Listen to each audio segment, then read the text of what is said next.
ഇന്ദ്രൻസേട്ടൻ തന്നെ അഭിനയിക്കണം. അത് വേറെ ആരും അഭിനയിച്ചാകുന്നില്ല. പല ആർട്ടിസ്റ്റുകളും വേറെ ആളുകൾ അഭിനയിച്ചാലാവുന്നു. പക്ഷെ ഇന്ദ്രൻസേട്ടൻ്റെ കഥാപാത്രം ഇന്ദ്രൻസേട്ടൻ തന്നെ വിധിച്ചതായിട്ടാണ് ഞാനൊക്കെ കണ്ടിരിക്കുന്നത്. ഞാൻ ഇത്രയും നാളുകൊണ്ട് സിനിമകൾ കണ്ടുവരുന്നു, ഇന്ദ്രൻസേട്ടൻ്റെ പടങ്ങൾ കണ്ട് വളർന്നു വന്ന ഒരു വ്യക്തിയൊക്കെയാണ് ഞാൻ. അന്ന് തൊട്ട് ഇന്ദ്രൻസേട്ടൻ നേരിട്ടും കണ്ടു പരിചയമുണ്ട്. അപ്പം ആ ഒരു കഥാപാത്രം ഇന്ദ്രൻസേട്ടൻ വെച്ചാണ് ഇന്ദ്രൻസേട്ടൻ തന്നെയാണ് ആ കഥാപാത്രം. അതിനകത്ത് മാറ്റമൊന്നുമില്ല.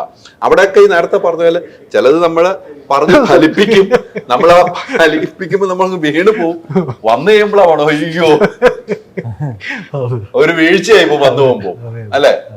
ഈ ദുഃഖങ്ങളൊക്കെ വരുമ്പോ എന്ത് ചെയ്യണം? സാധാരണ ദുഃഖങ്ങൾ എല്ലാവർക്കും ആണ്. ഇന്ദ്രൻസേട്ടനൊക്കെ ഒത്തിരി ദുഃഖങ്ങളൊന്നും ഉള്ള മനുഷ്യരല്ല, പണ്ടൊക്കെയാണ്, ഇപ്പൊ ഒന്നും അങ്ങനെയല്ല. അങ്ങനെയൊക്കെ വരുമ്പോ എന്താ ചെയ്യണം ഇന്ദ്രൻസേട്ടൻ? കുറെ നേരം ഒറ്റയ്ക്കിരിക്കും, പിന്നെ എന്തെങ്കിലുമൊക്കെ വായിച്ചോ കണ്ടോ അത്രയൊക്കെ അങ്ങ് പോവും. പിന്നെ ഇത് നമുക്കിത് അതിൻ്റെ കൂടെ ഉള്ളതാണെന്ന് കുറെ ജീവിത പരിചയവും വെച്ചറിയാലോ.